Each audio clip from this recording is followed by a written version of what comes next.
खतरनाक लोग हैं।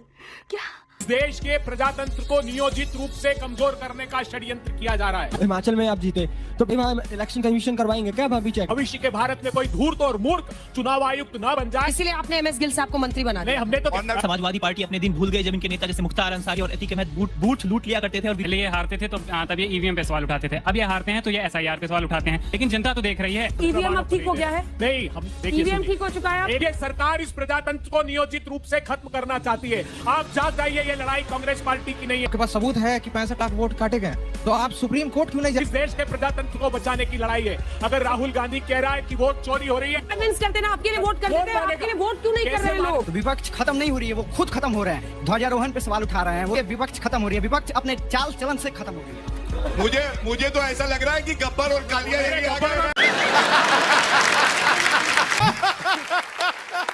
जय श्री राम दोस्तों, आज का डिबेट शो बीजेपी के प्रवक्ता गौरव भाटिया और कांग्रेस के प्रवक्ता अभय दुबे और ऑडियंस के बीच होने वाली है।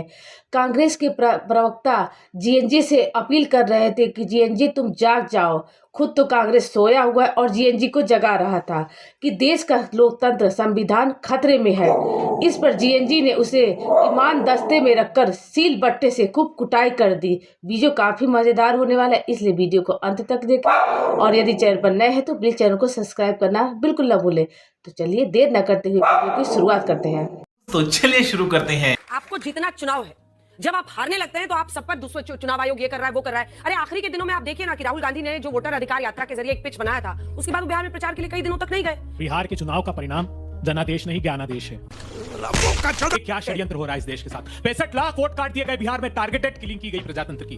जब पहली बार 12 राजनीतिक दल मिलने गए ज्ञानेश गुप्ता जी से, 2 महत्वपूर्ण बातें उन्होंने कही और उसके बाद तत्काल हम लोगों ने प्रेस कॉन्फ्रेंस की। सारे सांसदों ने ज्ञानेश गुप्ता जी के ऑफिस के बाहर 2 स्टेटमेंट उन्होंने दिए। उन्होंने कहा कि 20% वोट तो बिहार में कटेंगे। अच्छा, हमको सिखा रिया है। एक statement.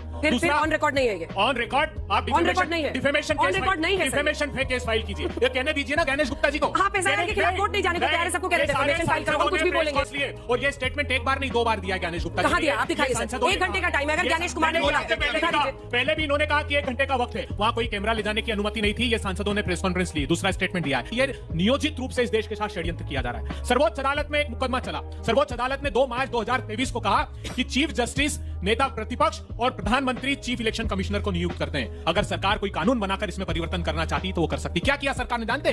Chief justice of India को हटा दिया उस कमेटी से, ताकि प्रधानमंत्री और उनके द्वारा नियुक्त किया गया मंत्री ये तय कर ले कि इस देश में चुनाव आयुक्त कौन होगा। झूठ पे झूठ, झूठ पे झूठ बोलती जा रही है, शर्म नहीं आती? इस देश के प्रजातंत्र को नियोजित रूप से कमजोर करने का षड्यंत्र किया। मैं जानना चाहता हूँ कि जैसे कर्नाटका में भी आप लोग जीते और हिमाचल में आप जीते तो बीजेपी वहाँ तो हारी है, तो आप ये बताइए वहाँ इलेक्शन कमीशन करवाएंगे क्या? चीफ इलेक्शन कमिश्नर को कैबिनेट मंत्री बनाया स्पोर्ट्स मिनिस्टर सोनिया गांधी ने, कोई कोलिजन नहीं था। नवीन चावला गांधी परिवार में पास्ता और पेने बनाते थे राहुल गांधी के साथ, उनको चीफ इलेक्शन कमिश्नर बनाया। हम पे आरोप लगाते हैं। देखिए, ईवीएम जब आया तो यहाँ पर भी ताली बज गई, क्योंकि पहले आपके लिए बॉक्सिंग कुशन जो है वो ईवीएम था, अब एसआईआर हो गया है। इस पर क्या जवाब है आपका? जहाँ आप जीते हैं, कर्नाटक जीते, हिमाचल जीते, वहाँ पर तो ठीक था। एकदम इन्होंने वक्त बदल दिया, जज्बात बदल दिए। 16 जून 1949 को अंबेडकर जी ने सदन में कही थी, जिस आर्टिकल 324 का जिक्र कर रहे हैं 289 था। उन्होंने कहा कि भविष्य के भारत में कोई धूर्त और मूर्ख चुनाव आयुक्त न बन जाए, उसको एग्जीक्यूटिव की मुट्ठी से बाहर करने के लिए इस आर्टिकल को मजबूत बनाना होगा। और इसीलिए आपने एमएस गिल साहब को मंत्री बना दिया। हमने तो सही बोला। मैम, ये लोग एसआईआर पे सवाल उठाते कि धांधली हो सकती है, लेकिन समाजवादी पार्टी अपने दिन भूल गए जब इनके नेता जैसे मुख्तार अंसारी और अतीक अहमद बूथ लूट लिया करते थे और विरोधियों की हत्या करवा दी जाती थी। मैम, कांग्रेस अपने दम पर इलेक्शन क्यों नहीं लड़ पाती है? उन्हें हर इलेक्शन पे रीजनल पार्टीज का सहारा लेना पड़ता है। क्या कांग्रेस सच्ची एक नेशनल पार्टी है या बस एक कोऑर्डिनेटिंग कमेटी? अरे खतरनाक लोग हैं। क्या आपने गौरव भाटिया से पूछा ना? आपने देखा कैसे 2 जुड़वा भाई आगे बीच में कूदने लगे? देखा ना? अब मैं आपको जो बताने जा रहा हूँ, गब्बर आएगा तो जय वीरू आएंगे। अगर गब्बर आया तो जय वीरू आएगी।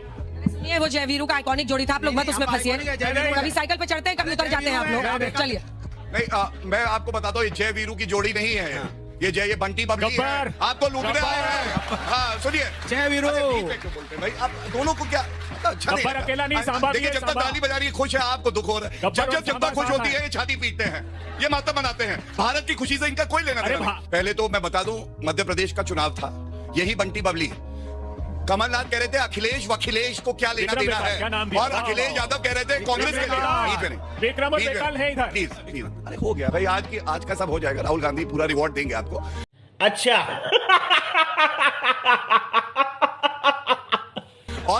और अखिलेश यादव ने कांग्रेस पार्टी के लिए कहा बड़ी चालू पार्टी है, इसके साथ कुछ मत करना, ये बंटी पब्लिक है। पहले ये हारते थे तो तब ये ईवीएम पे सवाल उठाते थे, अब ये हारते हैं तो ये एसआईआर पे सवाल उठाते हैं, और ये भी कहते हैं कि इलेक्शन कमीशन इनकी नहीं सुनता। लेकिन जनता तो देख रही है, क्या आप जनता में विश्वास बनाने में फेल हुए हैं? इसको आप क्यों नहीं मानते? पहले ही एक गंभीर प्रश्न वो कह रहे हैं रोजगार का मुद्दा उठाइए, बच्चों का मुद्दा उठाइए, ये सब आपके समर्थक हैं। तो उठाते हैं, तो ये वोट चोरी से हक चोरी का मुद्दा ही है। आप hydrogen bomb, atom bomb, Rahul ji कहते हैं हाइड्रोजन बॉम्ब लेके आए। हमने दिए प्रमाण, हमने कहा इलेक्शन कमिश्नर से, हमने कहा कि जो मधेपुरा का चुनाव है उसमें कर्नाटक में हमारी सरकार है, हमने कहा कि 11,956 डुप्लीकेट वोटर्स हैं, हमने कहा कि 40,000 फेक एड्रेसेस के वोटर्स हैं, हमने कहा कि बल्क वोटर एक एक एड्रेस पे 10,500, हमने पूरी लिस्ट दी, फेरिस्ट दी। इनके पास इन्होंने कहा कि हमारे पास एक सॉफ्टवेयर है जो डुप्लीकेट वोटर्स को हम उस सॉफ्टवेयर के थ्रू पकड़ सकते हैं। आज तक सिंगल भी उस सॉफ्टवेयर को यूज करके डुप्लीकेट वोटर्स क्यों नहीं पकड़े? हम जब कह रहे हैं कि हमको ओटीपी ट्रेस दे दीजिए साहब, हमारी सीआईडी मांग रही है ताकि हम पकड़ लें कि कौन एक ऐप से, आपको जानकर आश्चर्य होगा कि एक सॉफ्टवेयर बनाया गया नियोजित रूप से वोट काटने का, तो वो पकड़ लिया गया कर्नाटक में। चाचा ये सवेरे सवेरे क्या मेरे को यही देखने का है क्या? अच्छा, ईवीएम अब ठीक हो गया है? नहीं, हम ईवीएम ठीक हो चुका है। मैं सिंपल सवाल पूछ रही हूँ सर, ईवीएम पर भी अभी शक की नजर रखनी है, नहीं रखनी? अभी आपने जो बिहार इलेक्शन का हार का कारण निकाला है, 14-15 दिन बीत चुके हैं कि आचार संहिता लगी हुई थी, तो आपने 10-10 हजार रुपए महिलाओं के खाते में डाल दिए और वोट जो आपने खरीदी है। तो मैं इसका एक एग्जांपल देना चाहता हूँ। 2023 में जब राजस्थान में इलेक्शन थे तो आपने जुलाई से है जो घोषणा के ऊपर घोषणा शुरू कर दी, और आपने अन्नपूर्णा फूड पैकेट योजना के तहत उनको मिर्च मसाले बांटने शुरू कर दिए, फोन दिए, लेकिन तो भी आपके समक्ष है जो जनता ने आपकी ओर से मुंह मोड़ लिया। इसका जवाब राजस्थान में कांग्रेस की हार आप कह रहे हैं कि अगर ये सब बोलने के बावजूद हुआ पर इनको फायदा मिला। विपक्ष ने आरोप लगाया है कि 65 लाख वोट काटे गए। आपका आरोप है वोट चोरी का, आपके पास सबूत है कि 65 लाख वोट काटे गए, तो आप सुप्रीम कोर्ट क्यों नहीं जाते हैं? क्या आपको न्याय व्यवस्था में यकीन नहीं है? क्या विश्वास नहीं है? क्या निष्ठा नहीं है? नहीं। एक वरिष्ठतम पत्रकार ने यह आरोप लगाया कि मेरे सगे भाई ने जन सुराज पार्टी को वोट दिया, उस बूथ पर उस पार्टी को 0 वोट है। एक निर्दलीय ने आरोप लगाया कि मैंने खुद को वोट दिया, मेरा वोट। तो अगर ये सच्चा है, किससे कहानी से नहीं चलता है सर? अंजना जी मुझे बताइए, सुप्रीम कोर्ट में जाके मामला उठाना चाहिए ना, कि सारे बच्चे जो आप पे विश्वास नहीं कर रहे हैं, वो कह रहे कोर्ट तो चाहिए, fight of battle for them. सुनिए, बहुत सर्वोच्च अदालत की आप बात कर, वो इन्वेस्टिगेटिव एजेंसी नहीं है। वो किससे कहते हैं? राफेल का मुकदमा जानते हैं आप? राफेल के केस में 5 जगह पर सर्वोच्च अदालत के निर्णय में गलती थी। ये कांग्रेस का ये सरकार इस प्रजातंत्र को नियोजित रूप से खत्म करना चाहती है। आप जाग जाइए, ये लड़ाई कांग्रेस पार्टी की नहीं। अच्छा, हमको सिखा रिया है कि नहीं है, इस देश के प्रजातंत्र को बचाने की लड़ाई है। अगर राहुल गांधी कह रहा है कि वोट चोरी हो रही है, सरबरंदा सोनोवाल का सुप्रीम कोर्ट का जजमेंट पढ़ लीजिएगा, देश के लिए खतरा है। और कांग्रेस की सरकार कहती थी इलू इलू आजा आजा, मेरे लिए वोट कहते हैं, कितने वापस भेजे, ये सवाल पूछते हैं। सबसे पहले तो मैं ये बता दूं कि अब घुसपैठिए अंदर आ नहीं सकते हैं, बल्कि पश्चिम बंगाल में देखा कतार लगी हुई है, हजारों में वापस जा रहे हैं। और यही इस देश की ताकत है, क्योंकि भारत की सरकार यहाँ जो बैठा है भारतीय बनाएगा, कोई घुसपैठिया नहीं बनाएगा। चाहे हिंदू हो, सिख हो, मुस्लिम हो, कोई धर्म का हो, वो व्यक्ति हमारा नागरिक है, वोट करने का अधिकार संविधान उसे देता है। और इसी बात को अमित शाह जी कहते हैं, ये भारत है देश मेरा, इसके लिए प्राण न्यौछावर कर दूंगा। मैं ये धर्मशाला नहीं समझता हूँ, जो घुस के अगर आएगा गलत तो उठा के फेंकूंगा बांग्लादेश में। ये हमारी सरकार की प्रतिबद्धता है। क्या बात है सर, क्या बात है सर, क्या बात, ये बात है। भारतीय जनता पार्टी के एक सांसद दिल्ली में वोट किया, अभी बिहार में वोट कर रहे हैं। भारतीय जनता पार्टी इन्होंने दिल्ली से ले जाकर वोट कराने के लिए। क्या ये आचार संहिता का उल्लंघन नहीं था? क्या ज्ञानेश कुमार जी को नहीं दिखा? वो तो कह रहे थे जो पलायन कर गए वो भी वोट। अरे तो उनको कन्विंस करते ना, आपके लिए वोट कर देते हैं, आपके लिए वोट क्यों नहीं कर रहे लोग? खत्म, bye bye, tata, good bye, गया। आपको हमारी वीडियो कैसी लगती है कमेंट के माध्यम से आप ज़रूर बताएं। साथ ही साथ हमारे चैनल को सब्सक्राइब करना ना भूलें। तो मिलते हैं नेक्स्ट वीडियो में, तब तक के लिए वंदे मातरम।